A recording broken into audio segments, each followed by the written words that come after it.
For 3 centuries, sailors in every ocean described the same creature.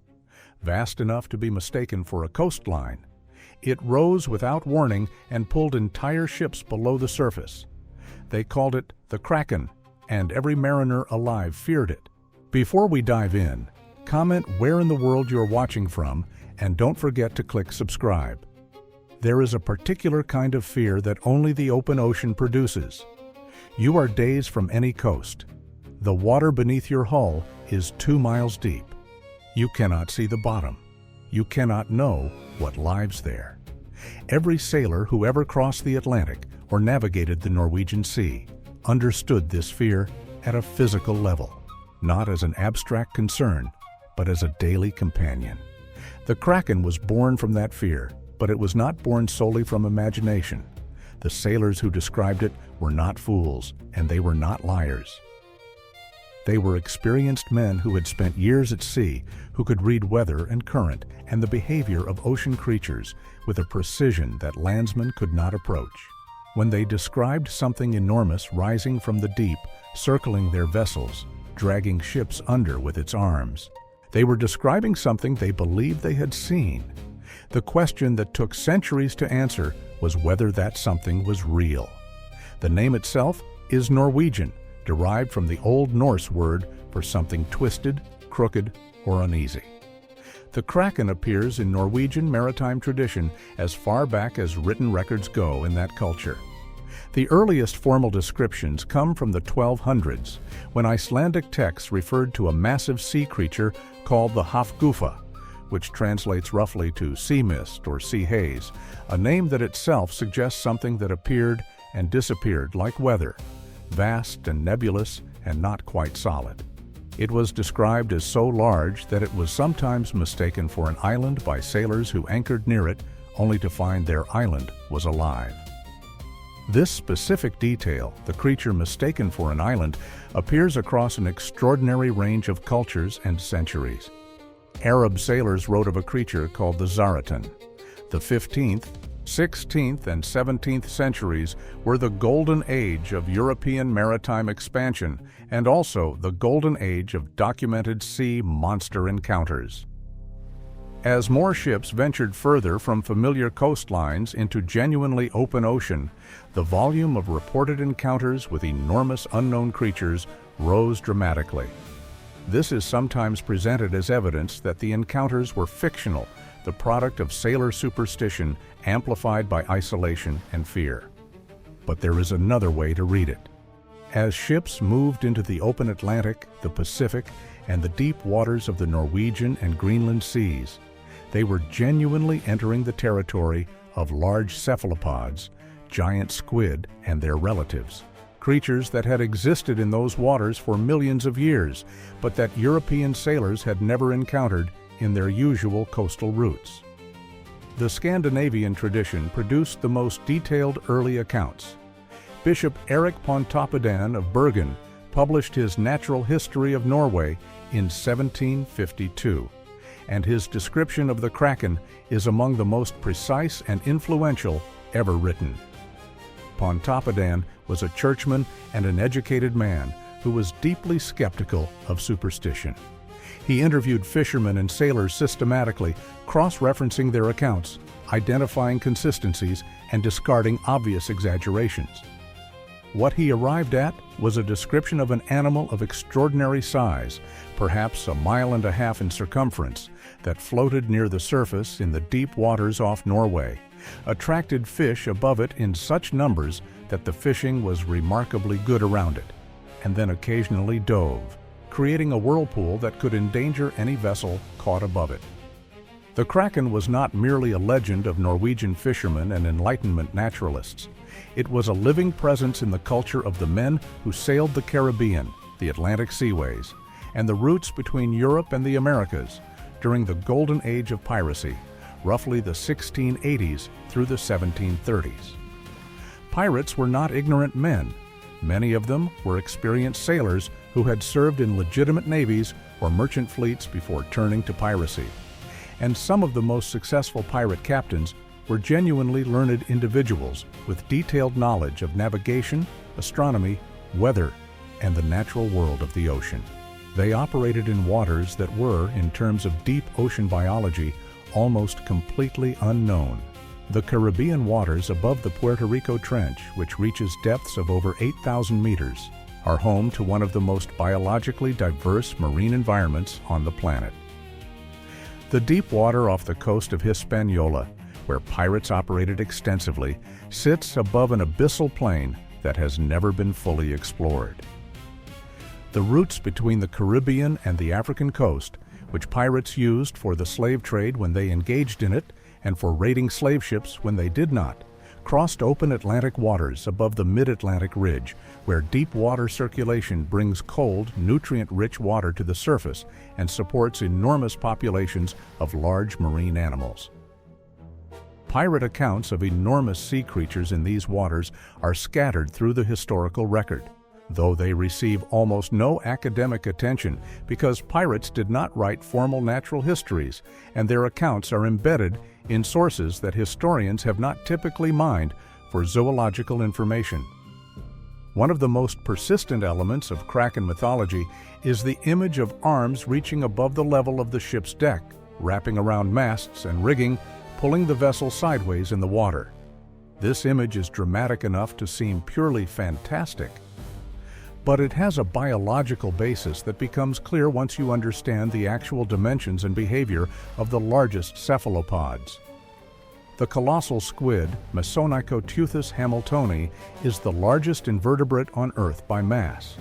Full adults can reach lengths of around 12 to 14 meters, including tentacles, with mantles alone reaching 2 meters or more.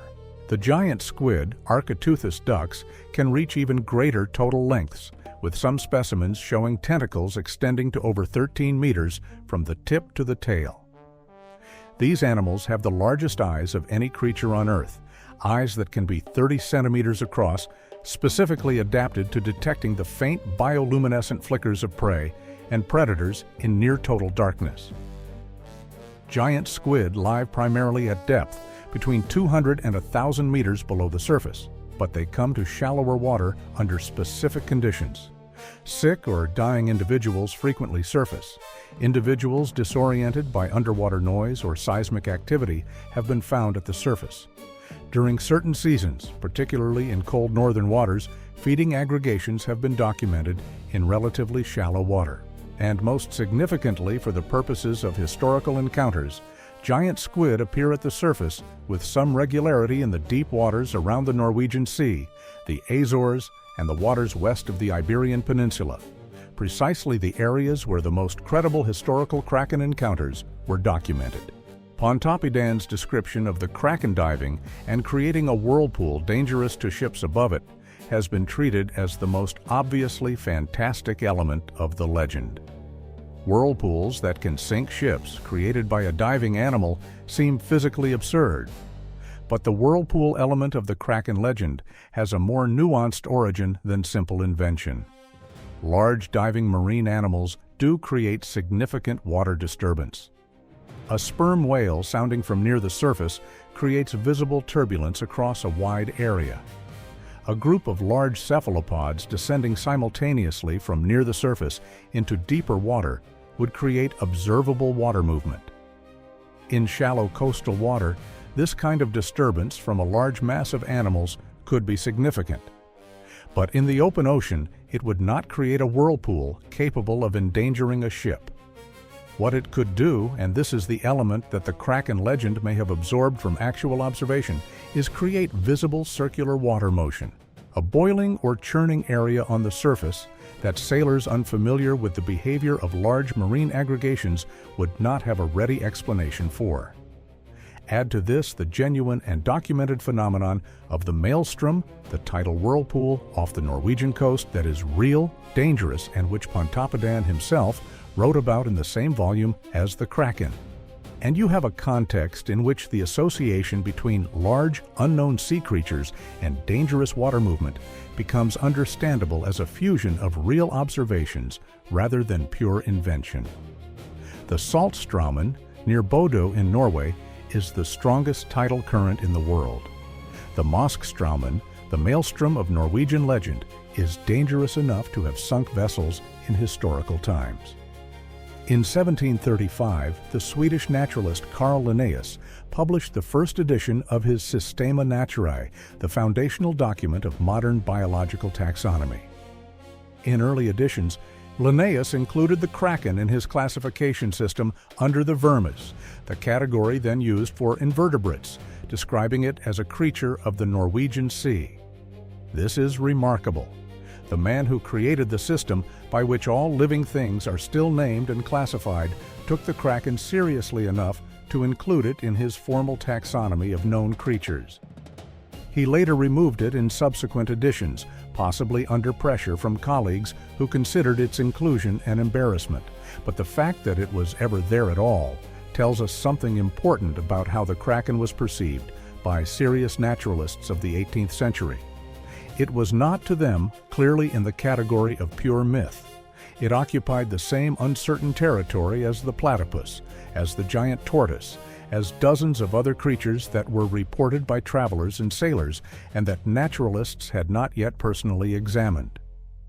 The Danish naturalist Johan Reinhold Forster, who sailed with Captain James Cook on his second voyage of exploration, documented observations of large unknown sea creatures in the southern Pacific and Atlantic that he could not classify.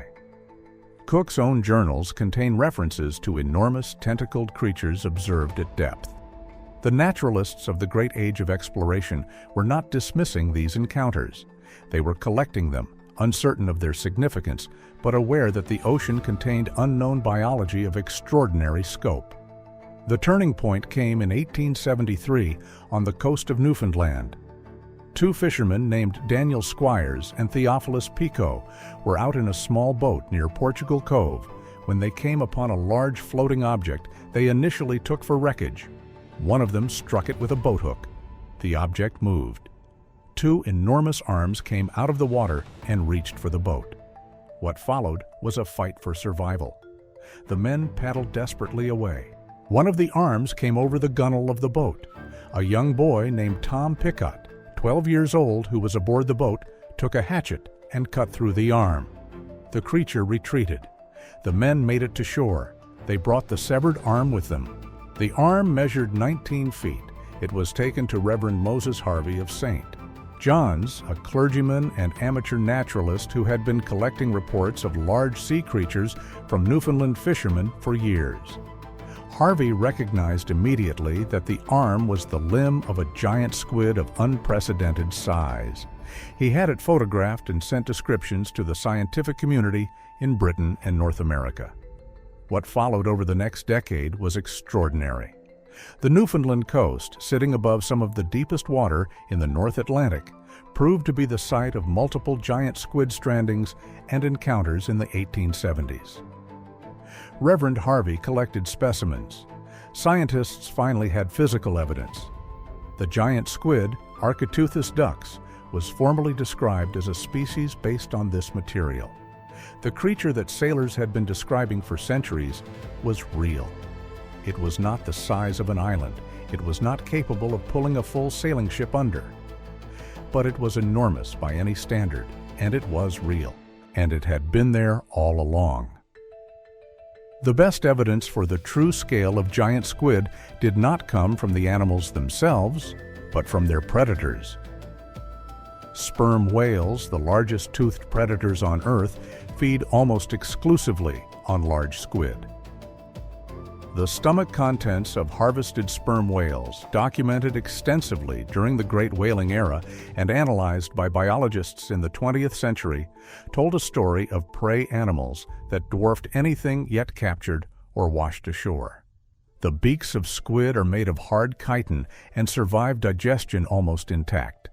Sperm whale stomachs regularly contain beaks that, based on the relationship between beak size and body size in known specimens, corresponded to animals with mantles of 3 meters and total lengths that could approach 15 to 18 meters.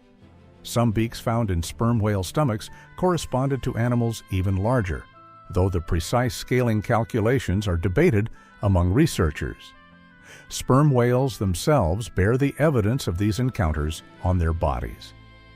Bull sperm whales are frequently found with circular scars on their skin, caused by the suckers of giant squid.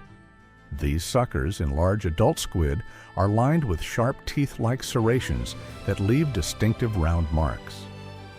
The size of some of these scar formations on large bulls is consistent with squid of extraordinary dimensions, animals that were fighting back against the whale, trying to eat them rather than simply being consumed. The battle between sperm whale and giant squid in the deep ocean, one of the most dramatic predator-prey interactions on Earth, has never been directly observed by humans. It takes place hundreds of meters below the surface, in total darkness, in water cold enough to stop a human being's heart in minutes. The giant squid is not the largest cephalopod that exists.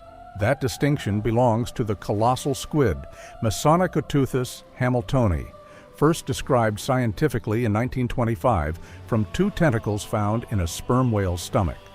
For decades, the colossal squid was known only from fragments. Full specimens were essentially impossible to obtain because the animal lives in the Southern Ocean, circling Antarctica, at depths that made sampling extremely difficult. In 2007, a New Zealand fishing vessel operating in the Ross Sea caught the largest colossal squid specimen ever recorded. The animal measured approximately 10 meters in length and weighed 495 kilograms. It was brought to New Zealand and is now preserved at Te Papa Tongarewa, the Museum of New Zealand. It is the largest invertebrate specimen in any museum on Earth. The colossal squid is different from the giant squid in ways that matter for understanding the Kraken legend. Where the giant squid is built for speed and active hunting, the colossal squid is more of an ambush predator with a different body plan and, crucially, a different arrangement of weapons on its tentacles. The suckers of a colossal squid are not serrated rings. They are rotating hooks, sharp and curved, capable of locking into flesh. An animal of this design, at maximum adult size, attacking a wooden boat out of predatory confusion or defensive aggression would cause damage that surviving sailors could not explain in terms of any animal they knew. The current maximum confirmed size of the colossal squid is around 10 to 14 meters. But researchers studying the biology of these animals have consistently noted that the largest individuals found have been juveniles or subadults, not full-grown. The ocean covers 71% of the Earth's surface. 95% of it has never been directly explored by human beings. The deep ocean, below 200 meters, is the largest habitat on Earth and also the least understood. The creatures living in it have been sampled through trawling, through occasional captures of stranded or dying individuals, and through the evidence left in the bodies and stomach contents of animals that humans do hunt, particularly the great whales. This sampling is extraordinarily incomplete. Deep-sea exploration in the past 30 years has repeatedly produced the discovery of large animals that were previously unknown or previously thought to be extremely rare. The giant oarfish, which can reach lengths of 8 meters and which was historically associated with sea serpent legends, has been filmed alive for the first time only in recent decades. The megamouth shark, a filter-feeding shark reaching lengths of 5 meters, was not known to science until 1976. The Dumbo octopus, living at depths of 3,000 to 4,000 meters, was not documented until remotely operated vehicles reached those depths systematically. What lives below 1,000 meters in the most productive deep ocean regions, the North Atlantic, the Antarctic circumpolar waters, the waters above the mid-ocean ridges, is not fully known. The Kraken, as described, a creature large enough to be mistaken for land, is biologically implausible at any known or estimated scale of cephalopod growth. But the biological implausibility of a very large animal living in a virtually unexplored environment is not the same as the impossibility. It is simply a statement that we have not found it yet. The giant squid was biologically implausible until the 1870s. Beyond the question of what the Kraken actually was, there is a more immediate question for the history of piracy and maritime culture. How did the fear of the Kraken shape the behavior of the men who sailed? The answer is that it shaped it profoundly and practically. Charts of the deep Atlantic and Norwegian waters in the 16th and 17th centuries frequently included warnings about sea monsters in particular regions. These warnings were not merely decorative. They were practical information passed from one generation of sailors to the next about areas where anomalous encounters had been reported. A prudent captain who saw such a warning on a chart would know that other sailors had observed something in that area worth avoiding. The effect of Kraken-type fears on routing decisions was real. Some shipping routes avoided areas of deep water where encounters had been reported, adding days to voyages in preference to transiting waters that had produced frightening stories.